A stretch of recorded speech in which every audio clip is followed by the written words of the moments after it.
Alright guys, welcome back. Today we're going to be going through some bodybuilding prep tips. So you want to do a bodybuilding show, or you don't know if you want to do a bodybuilding show, but you want to see what the whole process is. What do I actually need to do to get from this to absolutely shredded, oiled up on stage, ready to fucking get a nice gold medal. Now, as someone who has done a bodybuilding show and came second place, I think I'm the perfect candidate to talk on this topic. So let's say you've got a show booked in 2-3 months time.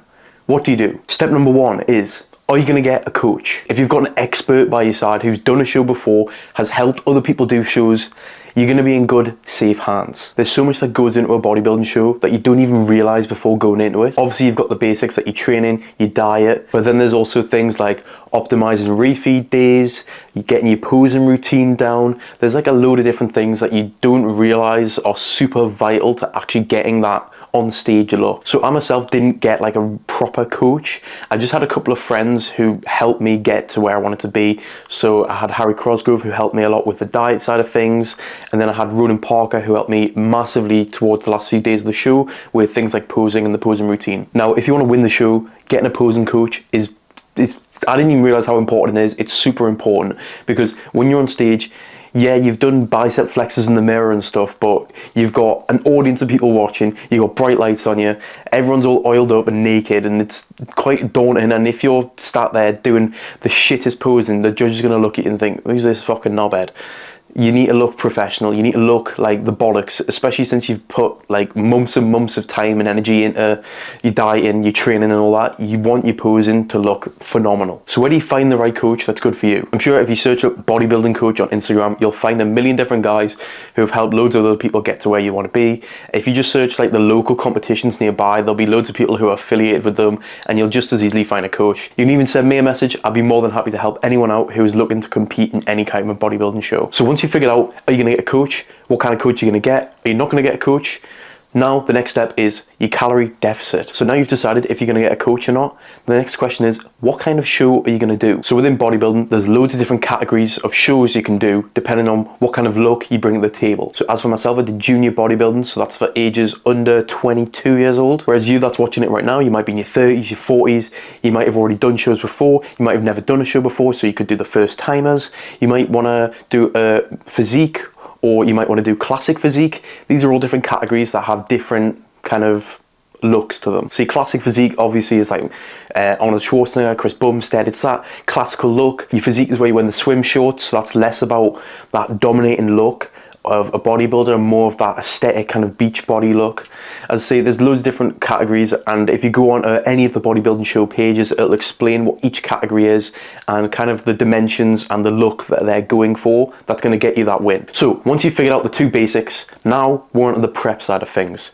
So what kind of deficit do you need to be in to get that look? Hopefully when you're at this stage of thinking about doing a show, you've already built up a nice bit of muscle, you've bulked up, and you're now ready to cut down, reveal what's underneath, and get on stage and come back with a fucking big gold medal. With the calories, you obviously don't want to just drop them straight away because you're going to risk losing all that muscle you've spent months and years building. So what happens is you strategically drop the calories as the weeks go on, or increase cardio, or do both. So for myself, in the first few weeks of the cut, I just dropped my calories to maintenance and then increased cardio. And then as the weeks went on, as I continued to lose around a kilo each week, I slowly dropped the calories and slowly increased the cardio. For example, I was doing 2,200 calories per day and then doing an hour of cardio.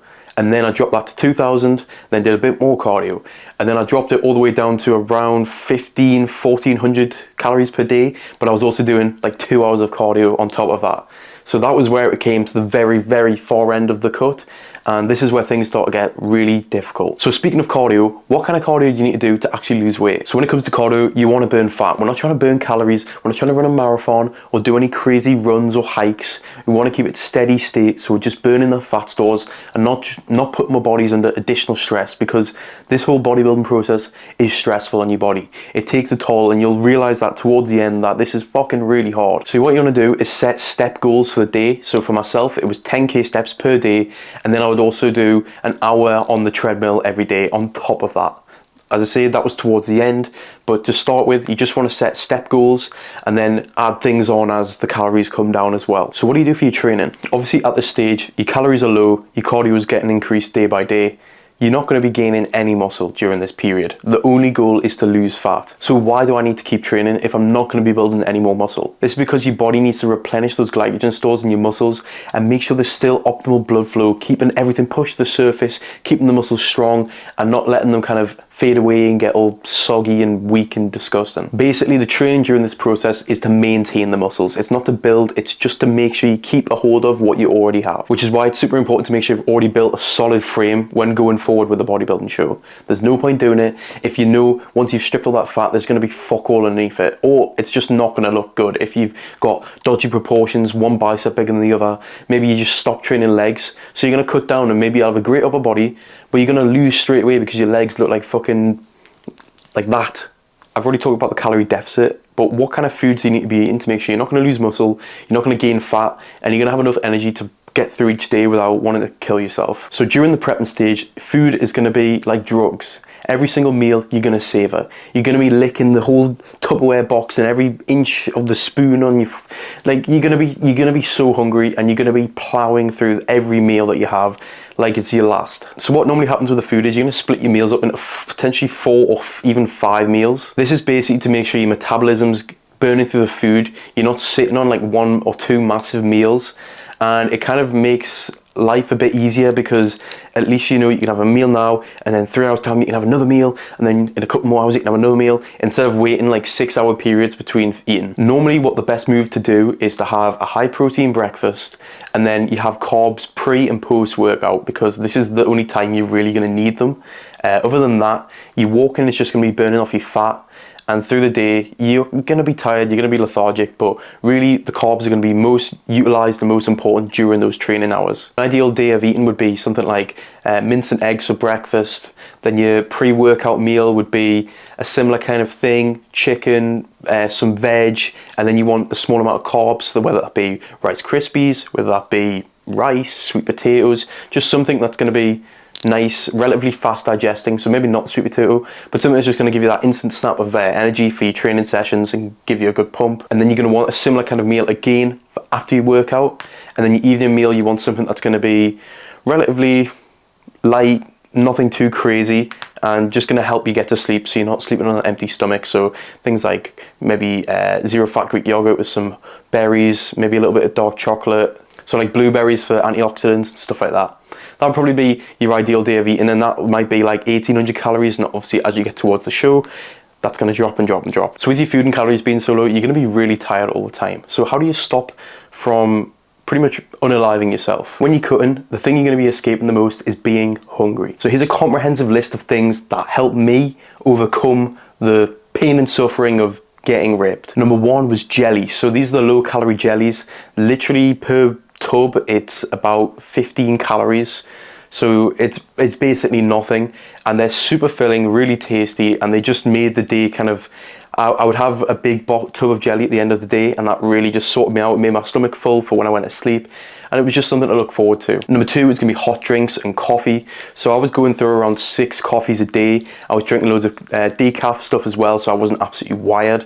Teas, just there's loads of different things you can drink. They're just going to make you feel full. It's going to be flavoursome and make you just hold back on the cravings. Number 3 is artificial sweeteners. Now, every time I had a coffee, I would put 8 sweeteners in each one because I had such a sweet tooth and craving that kind of cured it. I would never even do that now. Like, that is fucking disgusting. But when you get into that mindset of like, I'm so hungry, I need something sweet, you'll just take anything. Now, this is less recommended as the sweeteners can lead to water retention, which is the last thing you want when you're trying to cut down. You don't want to look all watery and bloated, especially towards the last few weeks of the show. That's when you want to cut that out. But on the build up, I would definitely recommend having them. It's going to make things a lot easier. Number 4 is nicotine. Now, I don't recommend you getting addicted to nicotine just because you want to get ripped, but it definitely does help.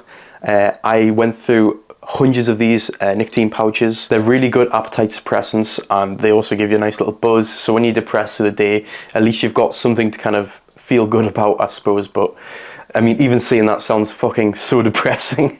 But that's if you're dying and you already smoke or you vape or whatever, it will help. But it's not something I want to recommend at all. Do not consume nicotine. It's a highly addictive substance and it's cancerous. Number 5 is beef stocks.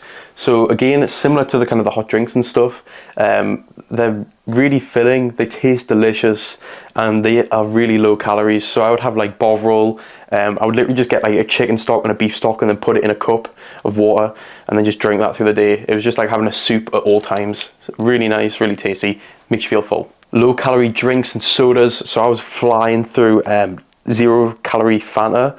I think I drank the most I drank was about 12 cans of Fanta in one day, which is fucking insane.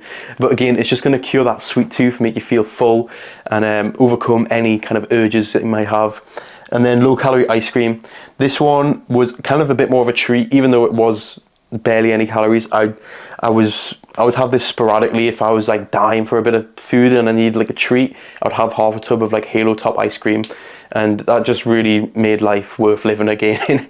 But again, towards the last couple of weeks of the show, you want to avoid all that kind of stuff, especially with the artificial sweeteners and the low calorie drinks as well. So this is a massive one that's really overlooked when prepping for a show. Most people don't realize this, but when your body's in a massive calorie deficit, it's under a lot of stress, and that massively affects your hormones and particularly your sleep. Now, I'd be exhausted all day long, super tired, super lethargic, and when it came to going to sleep and put my head on the pillow, I couldn't sleep at all. I'd be up till like 3 in the morning, just doom scrolling.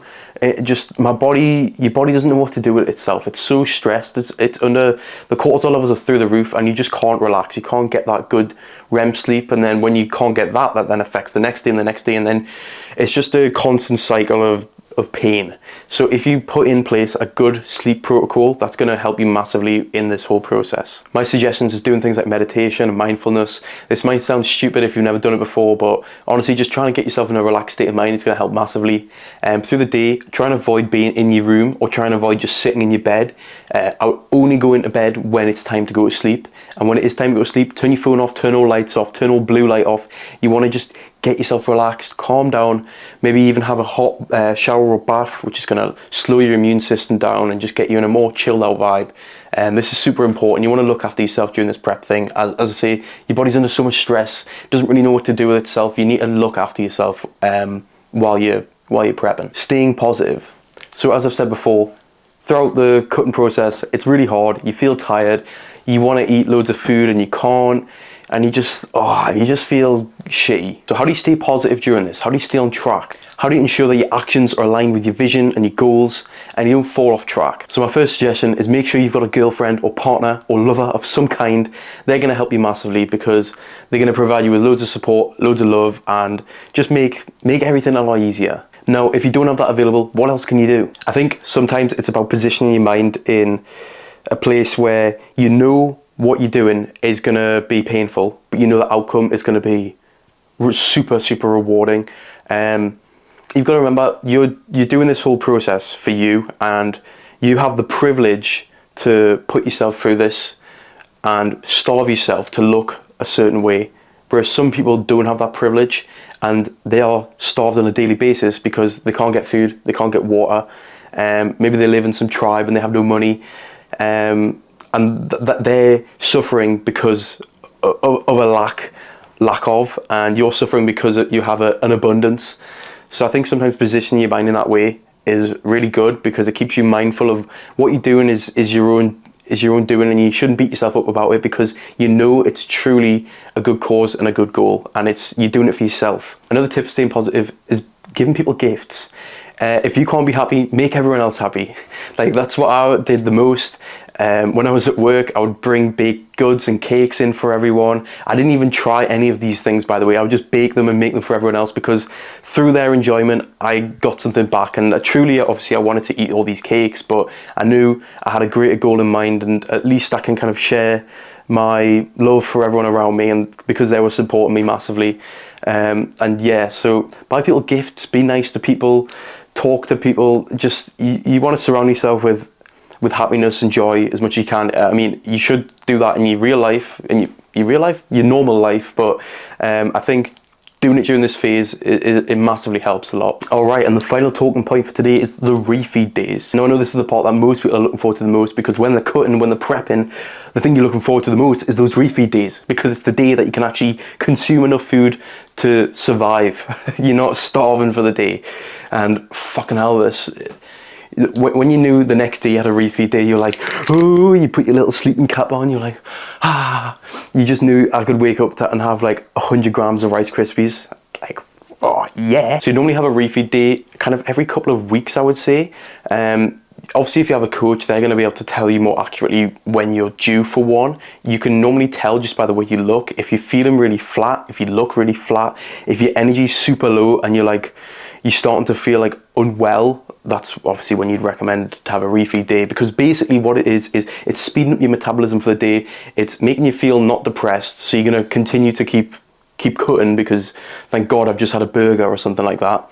And that sped up metabolism, you can actually lose weight after a refeed day, surprisingly. So for context, I went away to Alicante with Harry Crosgrove for about 4 or 5 days, and I ate nothing but pastries, burgers, and a load of crap. And then after that, I weighed in less than when I got there. Makes no sense, but basically your body's metabolism speeds up, it drops the cortisol levels, you drop a load of water weight, and you'll actually lose more weight after them. So you're not having a cheat day, you're having a refeed day, guys, remember. It's good, you're going to lose more weight. Now on these refeed days, it's important to still kind of keep it healthy, all right? Obviously, yes, some days you might have like burger and fries or like something like that. Like that's great, delicious, but try and avoid the cakes, try and avoid the sweets. We all want that, okay? You can have it after the show. You just need to be patient.